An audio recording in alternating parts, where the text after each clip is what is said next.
ابھی خطبہ مسونہ کے بعد 79 نمبر کی سورۃ الاسراء کی ایک آیت کریمہ تلاوت کی گئی۔ نبی اکرم صلی اللہ علیہ وسلم سے یہ خطاب ہے، اے نبی، رات میں قیام اللیل کا، تہجد کا آپ التزام کریں۔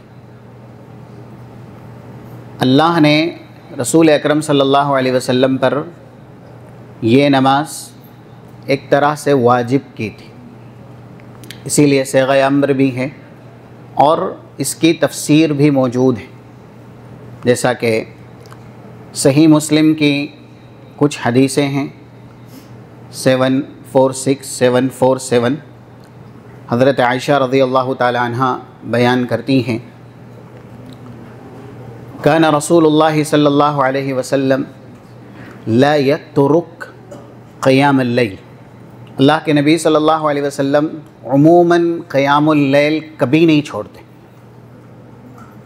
لیکن بسا اوقات اذا نام او مرض او کسل، جب کبھی اللہ کے نبی صلی اللہ علیہ وسلم گہری نیند سو جاتے یا ایسے ہی آپ بیمار ہوتے، طبیعت آپ کی بھاری رہتی، تو پھر صلی 12 رکعۃ فی النہار، قیام اللیل کا بقیہ یا ایسے ہی اس کی ادائیگی، اللہ کے نبی دن میں 12 رکعات پڑھ کر کے جو آپ رات میں قیام نہیں کر پاتے تھے اس کے بدلے دن میں 12 رکعات پڑھتے تھے۔ تو اس سے یہ بھی پتہ چلتا ہے کہ فرائض اگر چھوٹتے ہیں تو ان کی قضا لازم ہے، ضروری ہے، اور فرائض کے علاوہ بھی مؤکدات، سنن اگر یہ چھوٹ جاتے ہیں تو انسان کو اس کی قضا کرنی چاہیے۔ اللہ کے نبی صلی اللہ علیہ وسلم کا یہ عمل دلالت کرتا ہے۔ اسی لیے حضرت عائشہ رضی اللہ تعالی عنہ کے تعلق سے بھی ہے، اسی میں ہی صحیح مسلم کی حدیث ہے 745 اور اس کے بعد کی حدیثیں، اذا عملت لزمت، اللہ کے نبی صلی اللہ علیہ وسلم کا بھی اسوہ تھا، اور اسی کو دیکھ کر کے حضرت عائشہ نے اختیار کیا کہ جب ایک بار کوئی عمل کر لیا جائے تو اس کے اوپر ہمیشگی کی جائے۔ رسول اللہ صلی اللہ علیہ وسلم بھی اذا عمل عملا اثبتہ، کوئی ایک عمل ایک بار کرتے تو آپ اس کے اوپر ہمیشگی کرتے۔ اسی لیے قیام اللیل کی تاکید کلام مجید میں اللہ کے نبی کو بھی ہے، اور کتنا بڑا اس کا فائدہ ہے وہ دیکھیں آپ۔ کل ہمارا ایمان ہے شفاعت کے تعلق سے 44 سورہ زمر کی جو آیت ہے، قل للہ الشفاعۃ جمیعا، میدان محشر میں شفاعت ہوگی، سفارش ہوگی، لیکن اس کے 2 اصول ہیں۔ پہلا، جیسا کہ کئی ایک جگہ بیان ہوا ہے، 38 سورہ نبا کی مشہور آیت ہے، لا يتکلمون الا من اذن له الرحمن، اس دن نبی ہو، رسول ہو، فرشتہ ہو، مومن ہو، کوئی بھی ہو، اگر بات کرے گا تو وہ اللہ کی اجازت سے ہی کرے گا۔ شفاعت کے لیے، سفارش کے لیے یہ بنیادی شرط ہے اللہ کی اجازت ہونا، اور دوسری شرط 28 سورۃ الانبیاء میں بیان ہوئی، وَلَا يَشْفَعُونَ إِلَّا لِمَنِ ارْتَضَىٰ، بات اللہ کی اجازت کے بغیر وہاں کوئی کر ہی نہیں پائے گا۔ آیت الکرسی پڑھتا ہے نا 255 سورۃ البقرہ میں، کیا ہے وہ آیت؟ مَنْ ذَا الَّذِي يَشْفَعُ عِنْدَهُ إِلَّا بِإِذْنِهِ، ہے کسی میں جرأت اس کی اجازت کے بغیر اس دن لب پر حرکت دے دے، اپنی زبان سے ایک لفظ بھی نکال دے، تو جو بھی بولے گا اللہ کی اجازت سے بولے گا، جس کے حق میں بولے گا اللہ جس کے لیے اجازت دے گا اسی کے حق میں ہی بولے گا۔ ایسا نہیں ہے کہ اجازت مل گئی کہ آپ بولیے، اب جس کے بھی بارے میں، جس کے بھی حق میں وہ چاہے وہ بولے، نہیں۔ اجازت اللہ جسے دے گا وہ بولے گا، اور جس کے حق میں دے گا صرف اور صرف اسی کے حق میں ہی بولے گا۔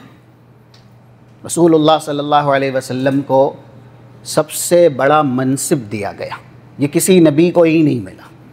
اور 3340 صحیح بخاری کی حدیث ہیں، اسی طریقے سے 183 صحیح مسلم میں، 195 یہ بھی صحیح مسلم میں، یجمع اللہ الاولین والآخرین یوم القیامہ، سارے کے سارے ہوں گے، اور وہاں کے حالات دیکھنے کے بعد انسان سب سے پہلے کس کے پاس جائے گا؟ ابو البشر حضرت آدم کے پاس۔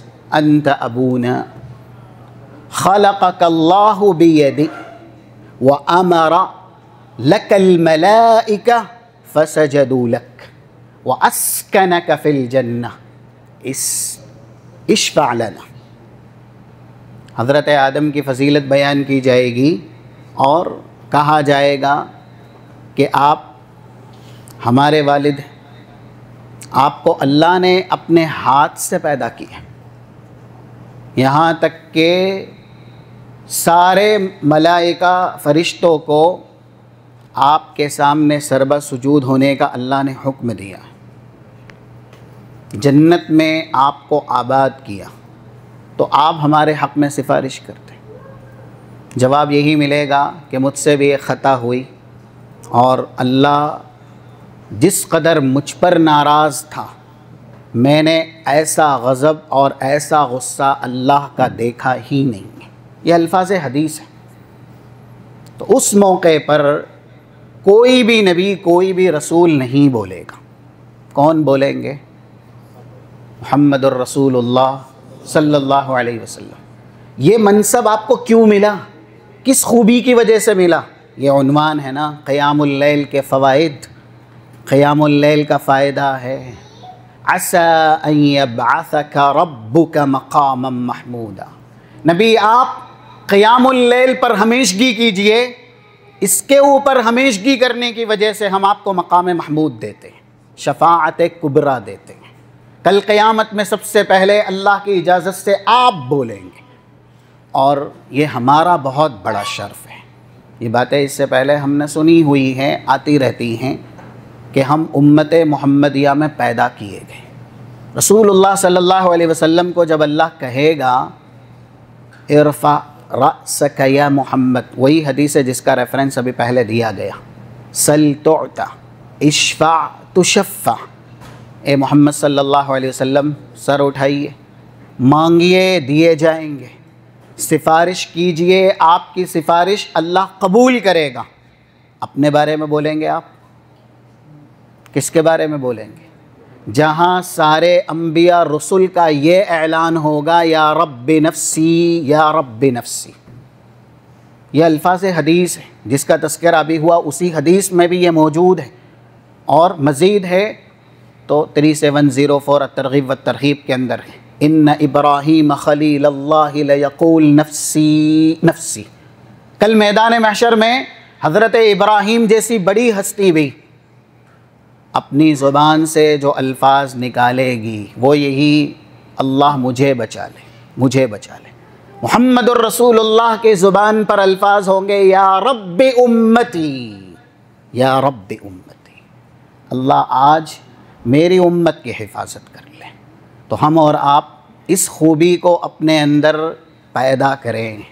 اگر چاہتے ہیں کہ رسول اللہ صلی اللہ علیہ وسلم شفاعت کریں، سفارش کریں، تو آپ کو یہ منصب ملا ہی ہے قیام اللیل پر پابندی اور ہمیشگی کرنے کی وجہ سے۔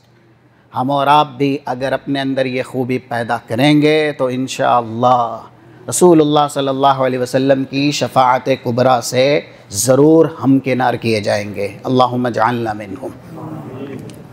دوسرا بڑا فائدہ اس عبادت کا، یہ پیشین گوئی ہے اللہ کے نبی کی، اور اس وجہ سے یہ پیشین گوئی صادق آتی جائے گی، سچ سے سچ ثابت ہوتی جائے گی، کیونکہ جو معیار ہے، میزان ہے لوگوں کے صالح ہونے کا، وہ زیادہ تر لوگوں میں رہے گا نہیں۔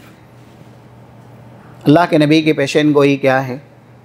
6434 کتاب الرقاق صحیح بخاری کی حدیث ہے، جس کے دوسرے الفاظ ہیں 7225 ابن حبان کے اندر، یذہب الصالحون الاول فالاول، صالحین یک کے بعد دیگرے، زمانہ جیسے جیسے بڑھتا جائے گا، قیامت قریب آتی جائے گی، صالحین دنیا سے اٹھائے جائیں گے،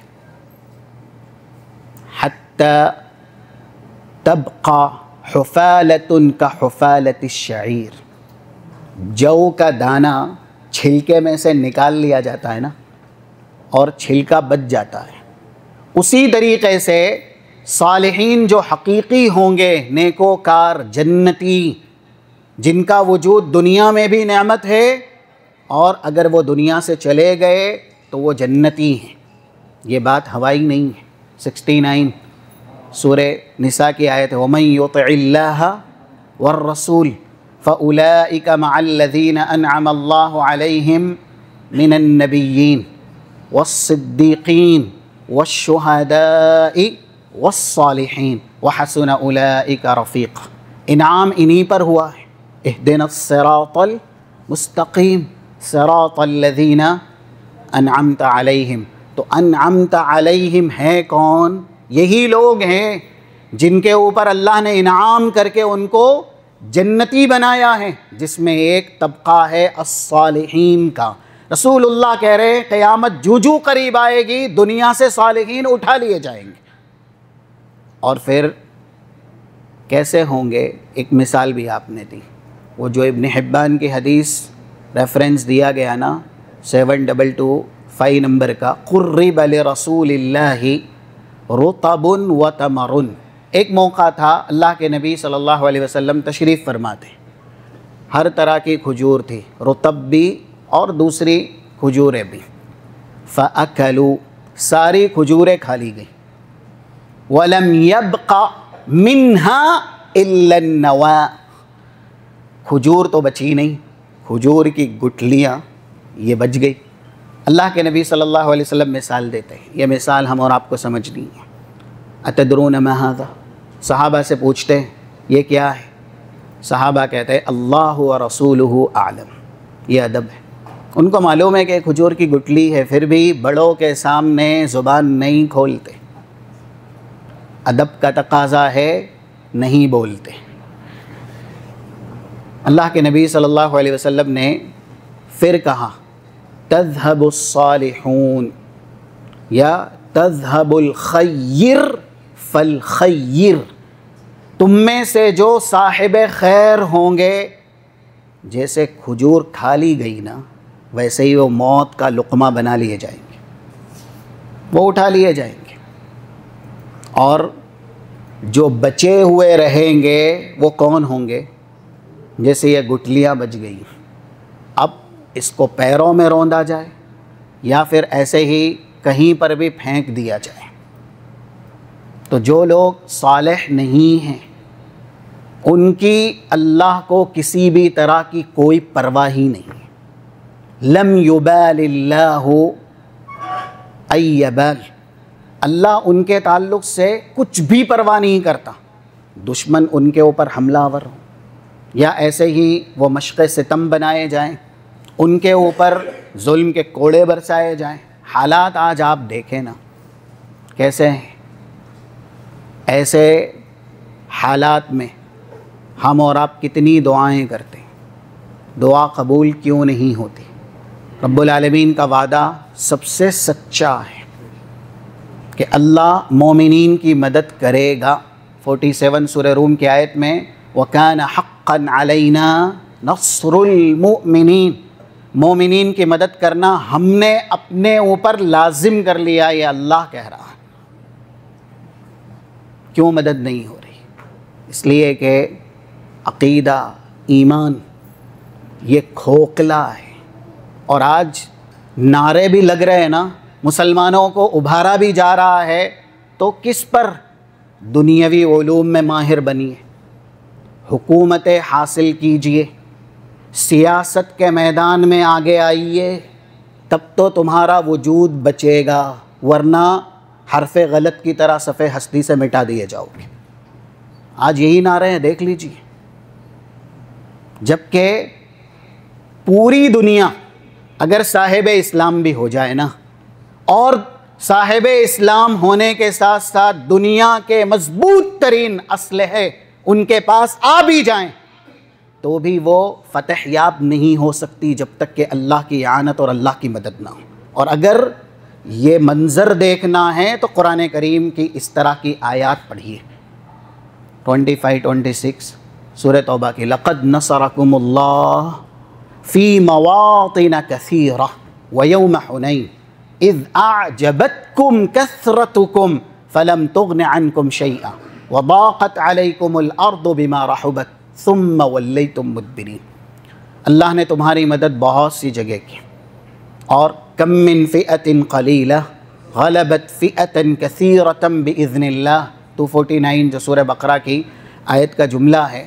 زیادہ تر یہی ہوا ہے، حق والے بہت کم رہے، لیکن وہ پہاڑ باطل نما جماعت پر ہمیشہ غالب کر دیے گئے، کیونکہ اللہ کی مدد ان کے ساتھ۔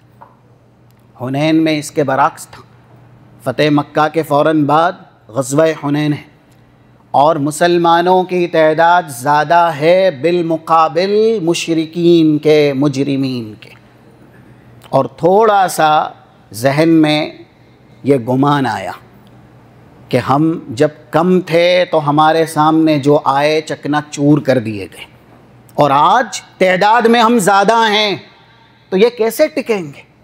جو لوگ نئے نئے فتح مکہ کے وقت اسلام لائے تو ان کے ذہنوں میں عجب آیا، عجب، کبر نہیں، ایسے ہی بس طاقت ہے ہماری، ہم غالب ہو جائیں گے۔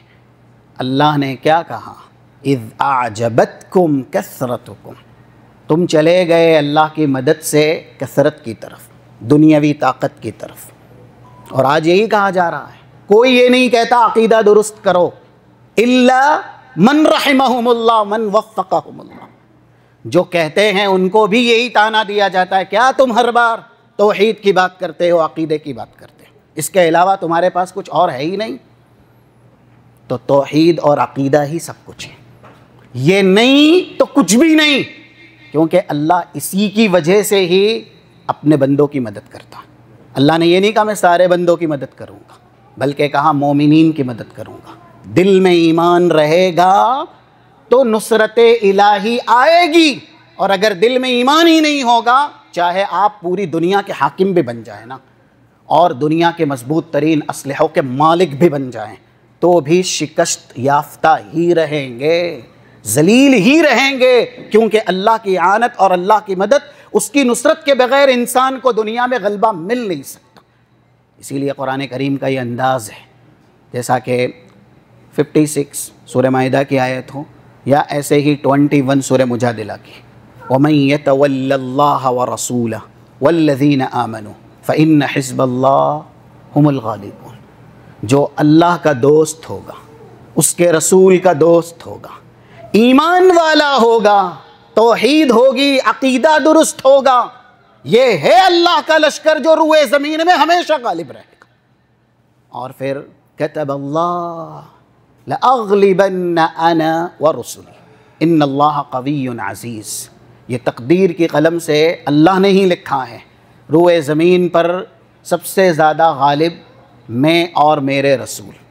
اور ایک جگہ ایسے ہی کہا گیا، 51 نمبر کی آیت ہے سورہ غافر کی، اِنَّا لَنَنصُرُ رُسُلَنَا وَالَّذِينَ آمَنُوا فِي الْحَيَاةِ الدُّنْيَا وَيَوْمَ يَقُومُ الْأَشْهَادُ، ہم ہمارے رسولوں کی مدد کریں گے، لَنَنصُرُ رُسُلَنَا، ہم ہمارے رسولوں کی مدد کریں گے، اور اس کے بعد وَالَّذِينَ آمَنُوا، یہ نہیں کہا نا اللہ نے کہ ہم سارے بندوں کی مدد کریں گے، دنیا داروں کی بھی مدد کریں گے، رسولوں کے نقش قدم پر جو رہیں گے ہم ان کی مدد کریں گے، فی ہذہ الدنیا، دنیا میں بھی، ویوم یقوم الاشہاد، اور جس دن گواہ کھڑے کیے جائیں گے میدان محشر میں بھی۔ حالات اس وجہ سے ہی ایسے ہیں کہ آج صالحین دنیا میں نہیں ہیں۔ کیوں؟ صالحین کی خوبیوں میں سے ایک بڑی خوبی ہے، جیسا کہ قیام اللیل کی فضیلت میں بنیادی حدیث ہے 3548 نمبر کی جامع ترمذی میں، علیکم بقیام اللیل۔ صحابہ سے اللہ کے نبی صلی اللہ علیہ وسلم کہتے ہیں اپنے لیے راتوں کا قیام واجب کر لو۔ کیوں؟ فَإِنَّهُ دَأْبُ الصَّالِحِينَ قَبْلَكُمْ، تم سے پہلے جتنے بھی صالحین ہوئے ان کے نام اعمال میں سر فہرست قیام اللیل کا عمل تھا۔ مثال ہی نہیں ملتی کہ ایک انسان اسلام کا پاسباں ہو، سپہ سالار ہو، ترجمان ہو، یا ایسے ہی بڑا محدث ہو یا عالم جلیل ہو اور اس کی صفات حمیدہ میں قیام اللیل کا وجود نہ ہو۔ ایسی مثال آپ کو نہیں ملتی۔ یہاں تک اگر آپ پڑھیں سلف صالحین کی سیرت، حسن بصری تابعین میں ایک بڑا نام ہے، سیر و اعلام النبلاء میں امام ذہبی نے ان کے سوانح حیات لکھے ہیں۔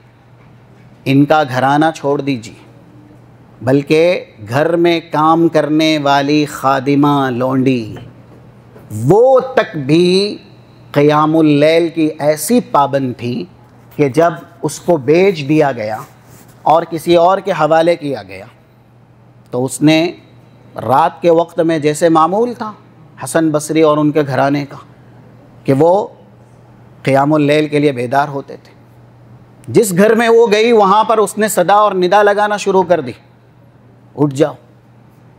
اب گھر والے پریشان، فجر کی اذان ابھی ہوئی نہیں، آپ کیوں اٹھا رہے ہیں؟ پھر وہ لونڈی واپس حسن بصری علیہ الرحمہ کے پاس آتی ہے اور التجا کرتی ہے کہ آپ مجھے اپنے پاس ہی رکھیں، کیونکہ میں جن گھر میں گئی وہاں کے لوگ قیام اللیل کے پابندی نہیں ہیں، اس لیے مجھے آپ اپنے پاس ہی رکھیں۔ تو یہ معمول سلف کا تھا، ان سے جڑا ہوا کوئی بھی شخص اس عبادت کا پابند ہی ہوتا تھا۔ اللہ کے نبی صلی اللہ علیہ وسلم کے تعلق سے یہ عمل ہم نے سنا تھا گزشتہ نشست میں، یاد دہانی کے لیے 1127 یہ حدیث صحیح بخاری کے اندر موجود ہے۔ اس سے پہلے 1126 بھی ہے۔ 1126 میں کیا ہے؟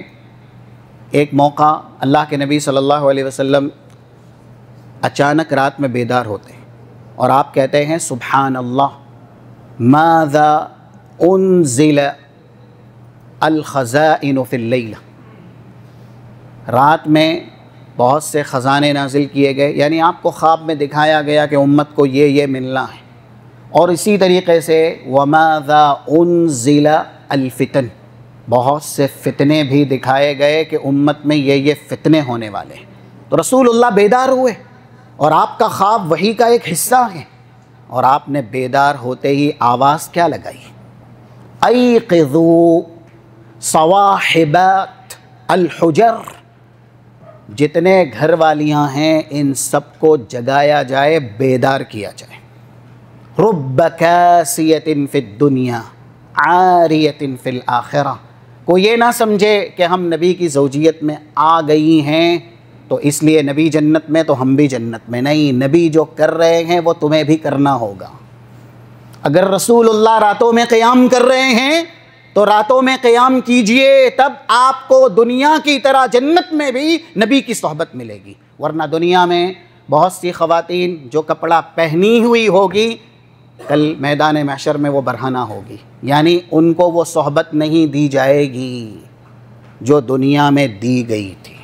تو رسول اللہ صلی اللہ علیہ وسلم نے اپنے گھرانے میں قیام اللیل کو جاری کیا، اٹھایا، اور اس طرح کی حدیثیں ہیں جیسا کہ 1308 1309 ابو داود کے اندر، رحم اللہ امرأً قام من اللیل فصلی، یہ ہم کو اپنانا چاہیے۔ اللہ اس آدمی پر اپنی رحمت کی برکھا برسائے جو راتوں میں اٹھتا ہے، خود بھی تہجد کا اہتمام کرتا ہے، اور ایقظ اہلا، گھر والوں کو بھی جگاتا ہے۔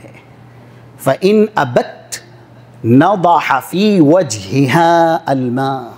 آج حالت کیا ہے اسلامی گھرانوں کی، جن کا دعویٰ ہے لا الہ الا اللہ محمد الرسول اللہ، وہ راتوں میں جگتے ہیں، چاہے کھانے کی محفلیں سجی ہوں، پارٹیاں ہوں، یا اس سے بھی آگے یہ جملے نہیں بولنے چاہیے، ایک ساتھ مل کر کے پورا گھرانہ اسکرین پر بے حیائی کی فلمیں رات بھر، یا ایسے ہی لہو و لعب، کھیل کود کے تماشے سب مل کر کے رات بھر دیکھ سکتے ہیں۔ لیکن اسلامی گھرانے میں ایسا ماحول نہیں ہے کہ سارے گھرانے والے مل کر کے قیام اللیل کا ایک ساتھ اہتمام کرے، التزام کرے۔ راتیں تو جگی جاتی ہیں، اکثر و بیشتر راتوں میں انسان جگتا ہی ہے، لیکن کس لیے جگتا ہے، کیا کرتا ہے؟ ہم اور آپ احتساب کے آئینے میں چہرہ دیکھیں ایمان کا، اور اس کے بعد اپنا احتساب کریں۔ اللہ کے نبی صلی اللہ علیہ وسلم کہتے ہیں اس آدمی پر اللہ رحم کرے، اس لیے کہ اس کے دل میں ایمان ہے، یہ رات میں اٹھ رہا ہے اللہ کے سامنے سربہ سجود ہونے کے لیے، خود بھی اٹھتا ہے، گھرانے کو بھی جگاتا ہے، اور اگر کوئی انکار کرتا ہے، کیونکہ بیوی کا ہی لفظ ہے، وہ انکار کرتی ہے تو اس کے چہرے میں پانی کے چھینٹے مارتا۔ دوسری چیزوں کے لیے تو بہت مرتبہ جگایا جاتا ہے، ہماری اپنی ضرورت ہو تب بھی ہم کھڑا کر دیتے ہیں نا، یہ بنایا جائے وہ بنایا جائے۔ قیام اللیل کے لیے کیا ہم نے جگایا ہے؟ یہ وہ کرے گا جو خود پابند ہوگا نا۔ اللہ کے نبی صلی اللہ علیہ وسلم خود پابند تھے، اس لیے گھرانے کو قیام اللیل کی عادت آپ نے ڈلوائی، اور ایسی عادت ڈلوائی۔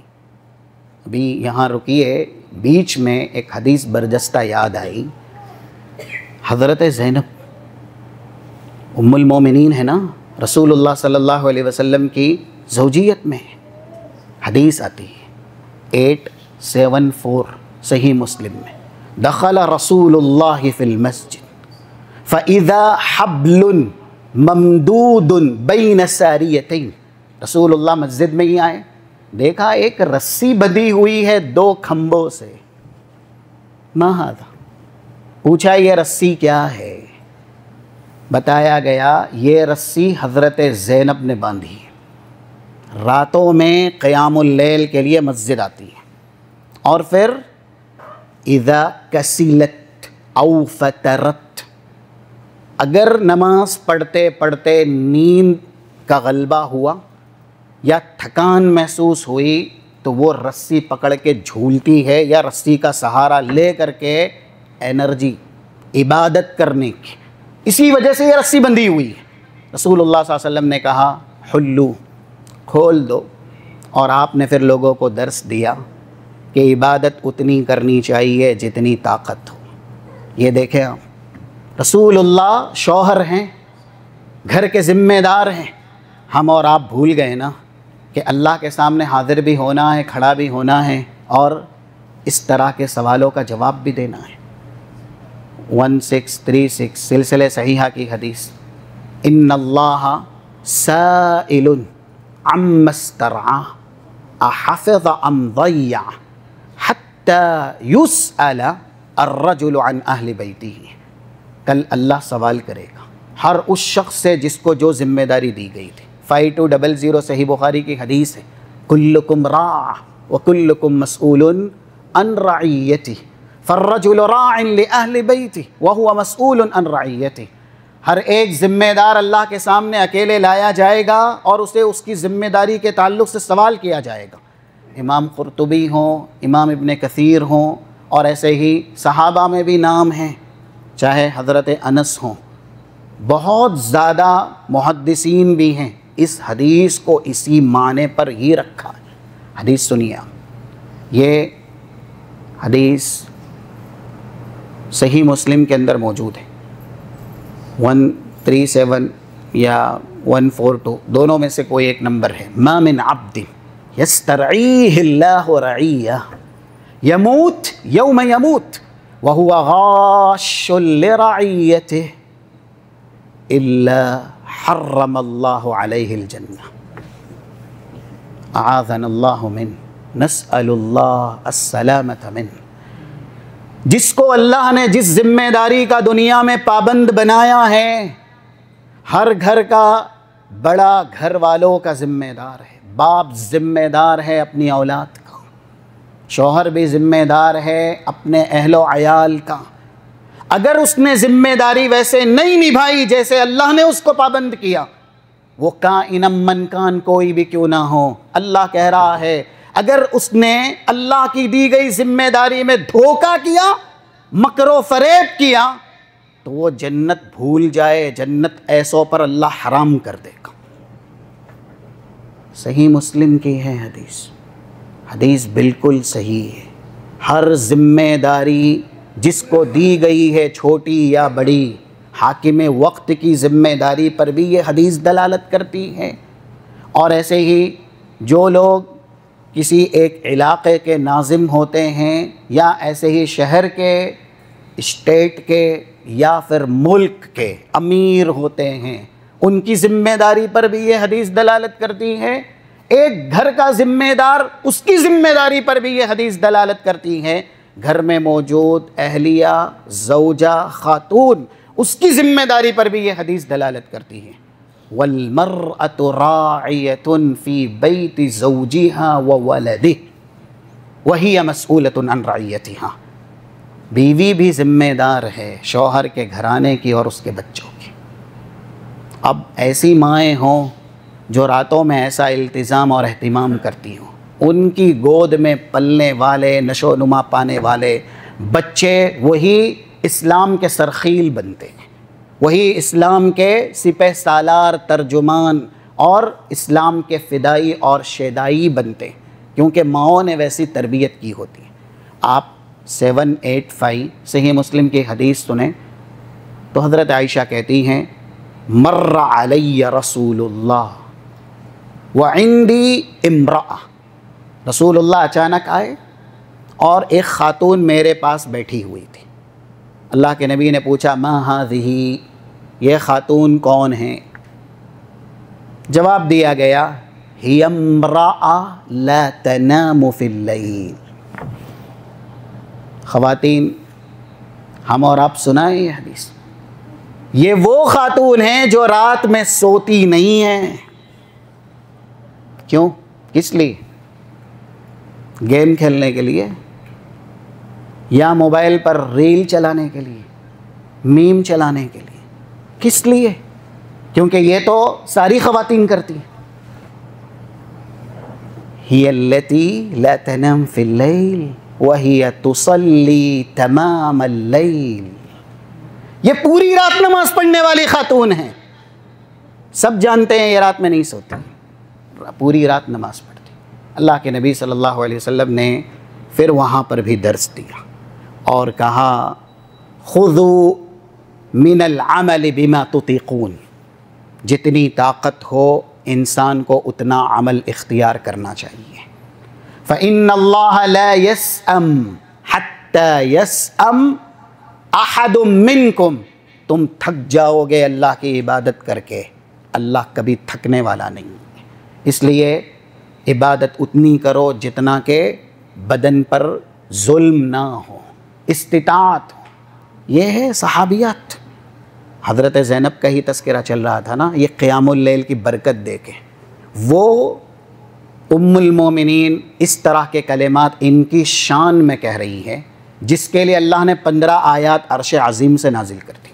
صحیح مسلم کی حدیث، یہ حدیثیں نوٹ کیجئے، گھر والوں کو جا کے سکھائیے۔ 2442 2442 صحیح مسلم، بڑی حدیث ہے۔ حضرت عائشہ ابھی حضرت زینب کا تذکرہ ہو رہا ہے، اس سے پہلے کیا کہتی ہیں؟ لم ارم رأتن خیرن فی الدین، میں نے ان سے بہتر دیندار خاتون آنکھوں سے دیکھی نہیں ہے، حضرت عائشہ کہہ رہی۔ اور پھر وَأَتْقَى لِلَّهِ، دوسری خوبی، ان سے زیادہ متقیہ خاتون میں نے نہیں دیکھی۔ قیام اللیل، راتوں میں قیام کرنے والی خاتون ہے حضرت زینب۔ وَأَصْدَقَ حَدِيثًا، ان سے زیادہ سچ بولنے والی خاتون میں نے نہیں دیکھی۔ وَأَعْظَمَ صَدَقَةً، ان سے زیادہ صدقہ کرنے والی خاتون میں نے نہیں دیکھی۔ پانچواں، وَأَوْصَلَ لِلرَّحِمِ، ان سے زیادہ صلہ رحمی کرنے والی خاتون میں نے نہیں دیکھی۔ اور نمبر 6، وَكَانَتْ أَشَدَّ استبذالاً، یہ لنفسها، اپنی جد و جہد سے، محنت سے، مشقت سے کمائی کرتی، ارن کرنا، کسیبہ، کمانا۔ تو ان کے اندر یہ صلاحیت بھی ہے کہ یہ کماتی ہیں، کس لیے؟ تصدق وتقرب الی اللہ، اللہ کی راہ میں صدقہ دینے کے لیے اور اللہ کی قربت حاصل کرنے کے لیے۔ تو جب قیام اللیل کی عادت آئے نا تو انسان کے اندر بہت سی عادتیں ویسے ہی آ جاتی ہیں۔ دأب الصالحین قبلکم، بات چلی تھی کہ اللہ کے نبی صلی اللہ علیہ وسلم نے بھی اپنی خواتین کو اس عبادت کا پابند بنایا، اور پھر اپنی بیٹی کے تعلق سے، داماد کے تعلق سے آپ 11:27، یہ صحیح بخاری کی حدیث ہے، جاتے تھے ان کے گھر کی طرف قیام اللیل کے وقت اور جگاتے تھے، ان کو بھی تاکید کرتے تھے کہ اس عبادت میں ماہر رہیے، اس عبادت کو اپنا شعار بنائیے۔ تو یہ بڑا فائدہ ہے اس عبادت کا کہ انسان صالحین کی فہرست میں شمار ہوتا ہے۔ اس سے پہلے آپ کے سامنے بیان کیا گیا 3 برگزیدہ نبی ہیں، بڑی ہستیاں ہیں، جنہوں نے یہی دعا کی اللہ سے، اللہ مجھے صالحین میں شامل کر دے۔ بتائیں گے آپ؟ حضرت یوسف 101 سورہ یوسف کی آیت، توفنی مسلمہ والحقنی بالصالحین۔ دوسرا، حضرت ابراہیم 83 سورۃ الشعراء کی آیت، رب ہب لی حکما والحقنی بالصالحین۔ ایسے ہی نہیں، انبیاء بھی دعا کر رہے ہیں کہ اللہ صالحین میں ہمیں شامل کر دے۔ ان کو پتہ ہے کہ صالحین میں شامل ہونا کس قدر ضروری ہے۔ اور تیسرا نام بتائیں گے کوئی؟ ایھا المشائخ، ماشاءاللہ پہلی صف میں زینت بنے، بارک اللہ فیکم۔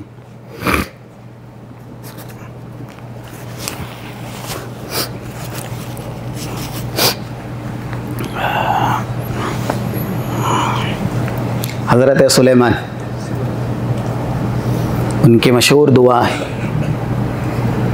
19 نمبر کی سورہ نمل میں، رب اوزعنی ان اشکر نعمتک التی انعمت علی وعلی والدی وان اعمل صالحا ترضاہ وادخلنی برحمتک فی عبادک الصالحین۔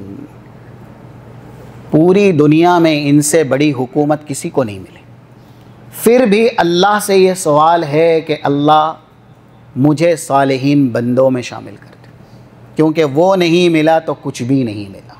اور آج ہم اور آپ کیا مانگتے ہیں؟ کچھ لوگ راتوں میں جگتے بھی ہیں، عبادت بھی کرتے ہیں، اس وقت وہ کیا مانگتے ہیں؟ ٹھیک ہے دنیا آپ مانگیے، لیکن صرف دنیا؟ وہ ابھی کسی نے ہی شاید بتایا تھا، صحیح ہے، وہ اثر بھی ہے اور ثابت ہے، تذکرۃ الحفاظ امام ذہبی کی کتاب ہے، الاستیعاب امام ابن عبد البر کی کتاب ہے، اس میں مروان حاکم وقت ہے نا، عبداللہ ابن عمر سے وہ کہتے ہیں کہ آپ بڑے ہیں، عالم ہیں، فقیہ ہیں، یہ ہیں وہ ہیں، آپ کہیے آپ کو کیا ضرورت ہے طواف کرتے ہوئے؟ تو انہوں نے اس وقت تو ٹال دیا، کہا نہیں کوئی ضرورت نہیں ہے۔ طواف کے باہر بھی ملاقات ہوئی مسجد کے باہر، کہا کہ آپ کہیے آپ کو کیا ضرورت ہے، ہم آپ کی ساری ضرورت پوری کر دیں گے، کیا دو گے تم؟ تمہارے پاس کیا ہے؟ مروان حاکم وقت ہے، بادشاہ ہے، کیا دے گا وہ؟ دنیا دے گا نا۔ عبداللہ ابن عمر کا جواب سنو، تمہارے پاس جو ہے نا دنیا، ہم نے دنیا بنانے والوں سے کبھی دنیا نہیں مانگی، دنیا بنانے والے سے، اللہ سے ہم دنیا نہیں مانگتے، تم ٹھہرے ایک فقیر۔ یا ایھا الناس انتم الفقراء الی اللہ، 15 نمبر کی آیت ہے سورہ فاطر کی، اے انسانو تم سب کے سب اللہ کے سامنے فقیر ہو، تمہارے پاس کتنا ہے، تم کیا دو گے؟ ہم مالک الملک سے دنیا نہیں مانگتے، تم سے کیا مانگیں گے؟ یہ صحابہ کرام۔ تو اگر ہم راتوں میں یہ قیام کریں تو سب سے زیادہ مغفرت کا سوال، آخرت کی سعادت کا سوال، جنت کا سوال، دوزخ سے بچنے کا سوال، کلام مجید نے انداز بھی دیکھیے 63 64 65 75 تک یہ آیات ہیں سورہ فرقان کی اخیر کی۔ عباد الرحمن، عباد الرحمن کے بنیادی صفت میں اللہ کیا کہتا ہے؟ والذین یبیتون لربہم سجدا وقیاما، جو راتوں میں اپنے رب کے سامنے سجدہ کرتے ہیں، قیام کرتے ہیں، یہ رحمان کے بندے ہیں۔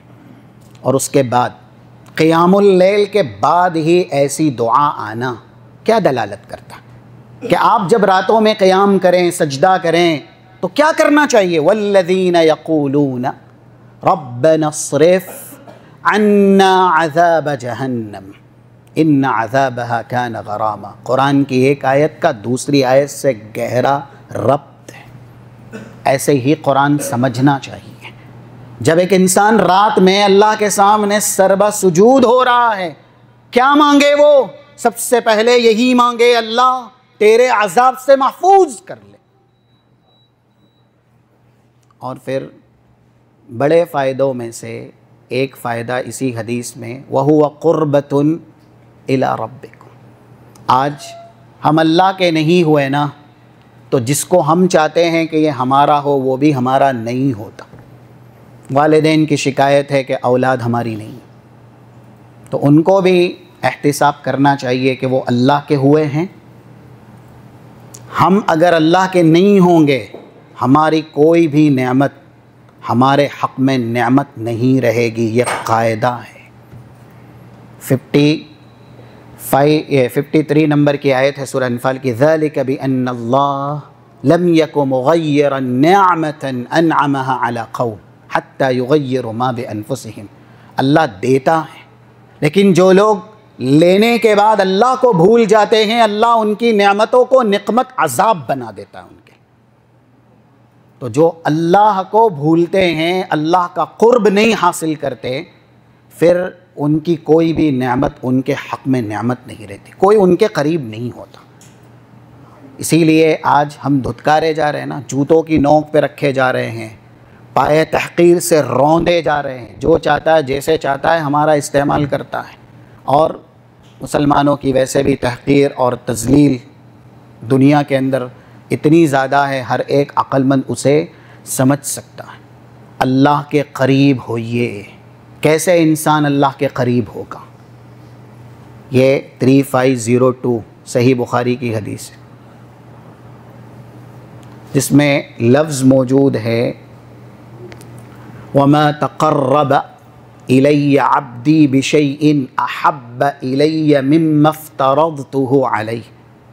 میرا قرب حاصل کرنے کے لیے بندے کو سب سے پہلے فرائض کا اہتمام کرنا چاہیے۔ جو چیزیں فریضہ ہیں وہ زیادہ سے زیادہ ادا کی جائے۔ اللہ کہہ رہا ہے مجھے سب سے زیادہ بندے کا وہ عمل پسند ہے جو میں نے اس کے اوپر واجب اور فرض کیا، اور میری قربت کے لیے اگر بندہ فرائض کو سہارا بنائے گا تو وہ بہت میری قربت دے دیا جائے گا۔ اب آگے یہ عبادت قیام اللیل خاص کر کے ساری نوافل عبادتوں میں، یعنی نمازوں میں سب سے اعلیٰ ترین عبادت 1163 جو صحیح مسلم کی حدیث ہے، اللہ کے نبی صلی اللہ علیہ وسلم سے پوچھا گیا ای الصلاۃ افضل بعد الفریضہ، فرض نماز کے بعد کون سی نماز سب سے افضل ہے؟ تو آپ نے کیا کہا؟ صلاۃ فی اللیل، رات میں نماز پڑھنا۔ 2616 جامع ترمذی کی بڑی حدیث میں، جہاں اللہ کے نبی سب سے پہلے حضرت معاذ سے کہتے ہیں الا ادلک علی ابواب الخیر، میں تمہیں بہت سی بھلائیاں سکھلانا چاہتا ہوں، کیا نہ بتلاؤں؟ فقال بلا، ضرور بتائیں۔ تو اس میں یہ بھی کہا صلاۃ فی آخر اللیل ثم قرأ هذه الآیہ تتجافى جنوبهم عن المضاجع يدعون ربهم خوفا وطمعا ومما رزقناهم ينفقون. سورہ سجدہ کی آیت نمبر 16. رسول اللہ صلی اللہ علیہ وسلم کہہ رہے ہیں بھلائیوں کے دروازوں میں سے بنیادی بھلائی ہے رات میں نماز پڑھنا، یعنی قیام اللیل کا اہتمام کرنا. تو ساری نفل نمازوں کی سردار نماز ہے قیام اللیل. اب آگے حدیث میں اللہ کہہ رہا ہے، یہ حدیث قدسی، وَلَا يَزَالُ الرَّجُلُ يَتَقَرَّبُ إِلَيَّ بِالنَّوَافِلِ حَتَّى أُحِبَّهُ. اگر فرائض کے ساتھ ساتھ نوافل کا بھی اہتمام کر کے بندہ میری قربت حاصل کرنا چاہے گا تو میں اس سے بہت زیادہ محبت کروں گا. اور فَإِذَا أَحْبَبْتُهُ، جب اللہ کسی بندے سے محبت کرتا ہے تو پھر كُنْتُ سَمْعَهُ الَّذِي يَسْمَعُ بِهِ وَبَصَرَهُ الَّذِي يُبْصِرُ بِهِ وَيَدَهُ الَّتِي يَبْطِشُ بِهَا وَرِجْلَهُ الَّتِي يَمْشِي بِهَا. اللہ جس بندے سے محبت کرتا ہے، یہ قیام اللیل کی قربت ہے. وَهُوَ قُرْبَةٌ إِلَىٰ رَبِّكُمْ، یہ عبادت تمہیں اللہ سے بہت زیادہ قریب کر دے گی. کیونکہ حدیث میں ہی ہے فرائض کے ساتھ ساتھ اگر آپ نوافل کا بھی اہتمام کرتے ہیں تو اللہ محبت کرتا ہے، اپنا قرب عطا کرتا ہے، اور ساتھ ساتھ انسان کو پوری طرح اپنی اطاعت میں، اپنی حفاظت میں اللہ لے لیتا ہے. اب یہ کان صرف وہی سنیں گے جسے اللہ سننا پسند کرتا، یہ آنکھیں وہی دیکھے گی جس سے اللہ خوش ہوتا ہے، جس سے اللہ کی رضا ملتی ہے، اس کی خوشنودی ملتی ہے، اور یہ ہاتھ وہی پکڑیں گے جس سے اللہ کی رضامندی ہے، اور یہ پیر اسی طرف چلیں گے جس سے اللہ کی خوشنودی ہے. اور اس کے بعد وَلَئِن سَأَلَنِي لَأُعْطِيَنَّهُ، جب آپ فرائض کے ساتھ ساتھ نوافل کا اہتمام کر کے کچھ بھی مانگتے ہیں تو اللہ کہتا ہے مجھ سے مانگے میں بھی ضرور عنایت کروں گا. وَلَئِنِ اسْتَعَاذَنِي لَأُعِيذَنَّهُ، کسی شر سے محفوظ رہنا ہے تو اس کا بھی سوال کرے، میں ضرور ہر شر سے ایسے بندوں کو محفوظ کروں گا. یہاں تک ہے حدیث کے اخیر میں کہ یہ بندہ جو موت سے ڈرتا ہے، اس لیے کہ یہ فطری ڈر ہے، رب العالمین اس کی وفات کے فیصلے میں بھی تردد کرتا ہے اور یہ کہتا ہے یکرہ الموت وانا اکرہ مساءتہ، اس کی ناراضگی، اس کی ناپسند میں اپنی ناپسند بنا لیتا ہوں. یعنی میں اس کو اپنے پاس بلانا چاہتا ہوں، لیکن جو اس کا ڈر ہے وفات کا تو اس سے میرے فیصلے میں تردد ہوتا ہے، کیونکہ میں یہ نہیں چاہتا کہ میرا یہ بندہ ناراض ہو. یہ بہت بڑی بات ہے. رب العالمین پوری طرح ایسے بندوں سے کامل محبت کرتا ہے.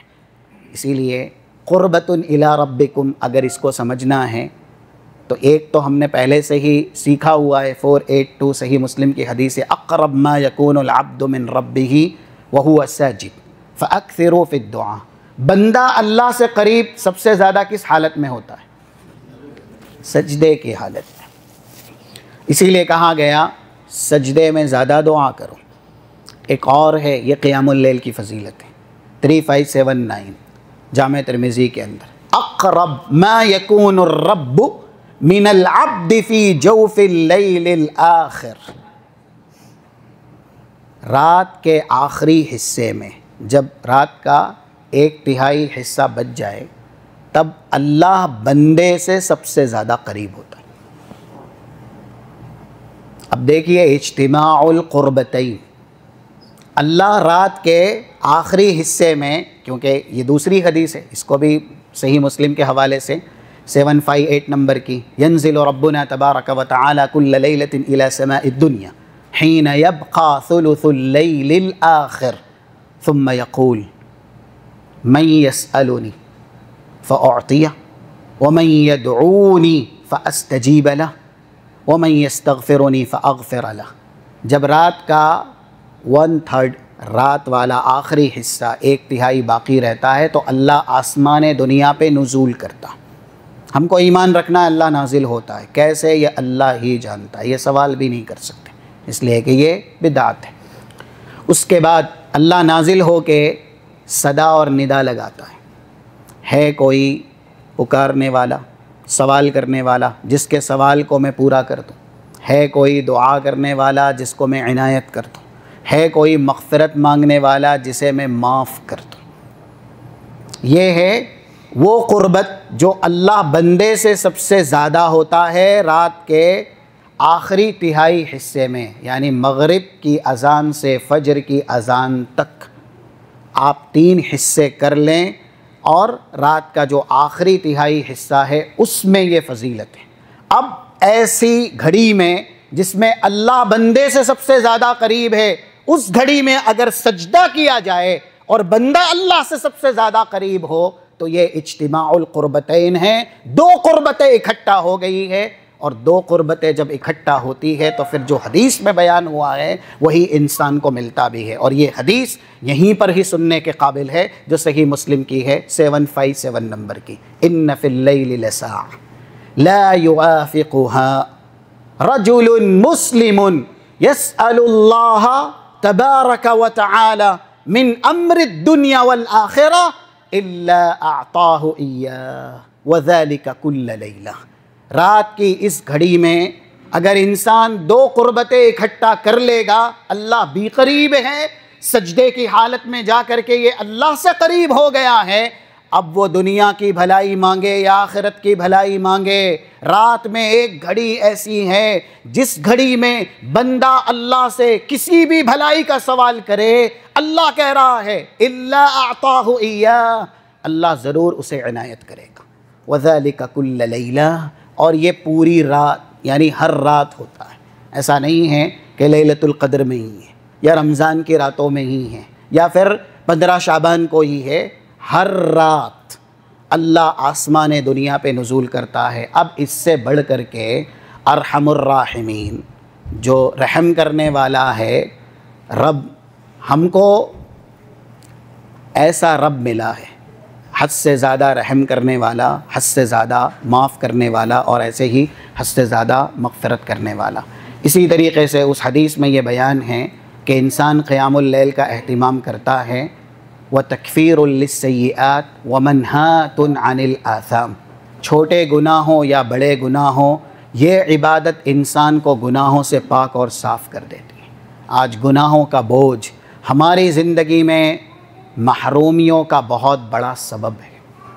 انسان کے رزق میں برکت کی محرومی ہو، صحت کے تعلق سے، عافیت کے تعلق سے، تندرستی کے تعلق سے، ذہانت فطانت کے تعلق سے، یعنی جو خوبیاں جس کے اندر کمزوریاں ہیں، بہت سی باتیں آپ یاد کرتے ہیں، قرآن اور حدیث آپ یاد کرتے ہیں، لیکن وہ یاد نہیں رہتی۔ کیوں یاد نہیں رہتی؟ اس لیے کہ گناہ زیادہ ہیں۔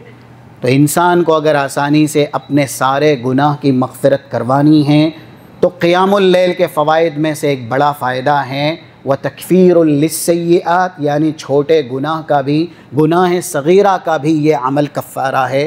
وَمَنْهَاتٌ عَنِ الْآثَامِ، اسم کی جمع آثام ہیں جس کا اطلاق زیادہ تر گناہ کبیرہ پہ ہوتا ہے، یعنی بڑے بڑے گناہ بھی اگر قیام اللیل انسان کرے گا تو اللہ اس کے معاف کر دے گا۔ اور یہ آخری بات، وَمَطْرَدَةٌ یا وَمَطْرَدَةٌ لِلدَّاءِ عَنِ الْجَسَدِ، کبھی کبھی جسم کی کچھ بیماریاں ہوتی ہیں، دنیا کے ماہرین، اطباء، ڈاکٹر اور ایسے ہی حکماء وہ یہ کہہ دیتے ہیں کہ یہ بیماری لا علاج ہے، اس کا کوئی علاج نہیں، لیکن ہمارا ایمان ہے بیماری آتی بھی اللہ کی مشیت سے، اور بیماری کو شفا میں تبدیل بھی صرف اور صرف اللہ کرتا ہے۔ دوا اثر نہیں کرتی بغیر دعا کے، یہ ایمان ہے ہمارا۔ صرف دوا پر ہی انحصار نہیں کرنا چاہیے، دعا کے ساتھ ہونی چاہیے، کیونکہ اللہم اذہب الباس رب الناس واشف انت الشافی لا شفاء الا شفاؤک۔ یہاں پر ایک عقیدے کی بھی بات ہے۔ بسا اوقات بہت سے لوگ ایسا کہہ دیتے ہیں کہ یہ ماہر ڈاکٹر ہے، اس کے ہاتھ میں شفا ہے، اس کے ہاتھ میں کیسے شفا ہے؟ شفا اللہ کی ملکیت ہے. لا شفاء الا شفاؤک، یہ جملہ ہی غلط ہے، نہیں بولنا چاہیے. کچھ عوام یا عام لوگ بول جاتے ہیں کہ یہ حکیم ہے، یہ طبیب ہے، یہ ماہر ڈاکٹر ہے، اس کے ہاتھ میں اللہ نے شفا رکھی. شفا کسی کے ہاتھ میں نہیں ہے، صرف اور صرف اللہ کے ہاتھ میں ہی ہے، کیونکہ یہ دعا بتلا رہی ہے لا شفاء الا شفاؤک. اللہ تو ہی شافی ہے، شفا دینے والا ہے. وَإِذَا مَرِضْتُ فَهُوَ يَشْفِينِ، جب میں بیمار ہوتا ہوں تو اللہ ہی مجھے شفا دیتا ہے، اور شفا کی ملکیت صرف اور صرف اللہ کے ہاتھ میں ہے. قیام اللیل کی پابندیاں ایسے بہت سے لا علاج بیماریوں کی شفا بنا دی گئی ہے جس کے تعلق سے دنیا کے ماہرین ہاتھ اونچے کر گئے اور انہوں نے کہا کہ یہ بیماری لا علاج ہے. جن لوگوں نے قیام اللیل کی پابندی کی اور لا علاج بیماری کی شفا ایسی گھڑی میں اللہ سے مانگی، اللہ نے ان کی لا علاج بیماریوں کو بھی اس عبادت کی برکت کی وجہ سے شفا میں تبدیل کر دیا ہے. یہ کلمات میرے نہیں، رسول اکرم صلی اللہ علیہ وسلم کے. وَمَطْرَدَةٌ لِلدَّاءِ عَنِ الْجَسَدِ، یہ عبادت قیام اللیل جسمانی ان بیماریوں کا علاج بھی ہے جن کا علاج دنیا والوں کے پاس نہیں ہے، کیونکہ دنیا والے محدود طاقت رکھتے ہیں اور رب العالمین کی جو طاقت ہے وہ لامحدود ہے. تو یہ کچھ فوائد تھے جو آپ کے سامنے بیان ہوئے. اس عبادت سے انسان کو اللہ کا قرب ملتا ہے، اس عبادت سے شفاعت کبریٰ رسول اللہ صلی اللہ علیہ وسلم کو دی گئی ہے. اگر اس عبادت پر ہم ہمیشگی کریں گے یا اس کو عادت بنائیں گے تو انشاءاللہ کل رسول کے ساتھ ہم بھی اول والا جنت میں داخل کیے جائیں گے، کیونکہ اولئک یجزون الغرفۃ بما صبروا، جن لوگوں کو بلند و بالا جنت کے بالا خانے دیے جائیں گے نا، محلات اور بڑے اچھے بہترین بنگلے یا محل، وہ سب اس طرح کی عبادت کی وجہ سے بھی ہیں. والذین یبیتون لربہم سجدا وقیاما. اس عبادت کا بڑا فائدہ یہ ہے کہ انسان صالحین کی فہرست میں شامل رہتا، جس کے لیے 3 بڑے برگزیدہ نبیوں نے دعا کی ہے. تو ہم اور آپ اپنے آپ کو صالحین کی فہرست میں شامل رکھنا چاہتے ہیں، اس عبادت کو اپنے لیے لازم کریں. اس عبادت کی وجہ سے اللہ کا تقرب حاصل ہوتا ہے، اور آج ہمارے اپنے بھی ہم سے قریب اس لیے نہیں ہوتے کیونکہ ہم اللہ کے قریب نہیں، اللہ نے ہمیں دور کر دیا. رب العالمین ہمیں سب سے زیادہ اپنی رحمت سے اور اپنے سے قریب کر لے. اللہم اجعلنا من المقربین، ان بندوں میں بنائیں جو مقربین میں ہیں. اسی طریقے سے یہ عبادت گناہ صغیرہ گناہ کبیرہ دونوں گناہ کا کفارہ ہے، کیونکہ حدیث میں اس کی پوری وضاحت ہے. اور پھر یہ عبادت دنیا اور آخرت کی ساری بھلائیاں حاصل کرنے کا سب سے بڑا ذریعہ ہے. جب انسان تہجد میں، قیام اللیل میں، سجدے میں جا کر کے جب آسمان دنیا پر اللہ نزول کرتا ہے، اللہ سے دنیا کی بھلائی مانگے یا آخرت کی بھلائی مانگے، ابھی ہم نے سنا اس کو وہ چیز مل جاتی ہے. اور یہ آخری لا علاج بیماریاں، آج کل بیماریاں کتنی زیادہ ہیں، اور ہے کچھ بیماریاں ایسی ہے جو انسان کا پیچھا نہیں چھوڑتی، اور وہ بہت عام بھی ہیں، جس میں سے ایک شوگر بھی ہے.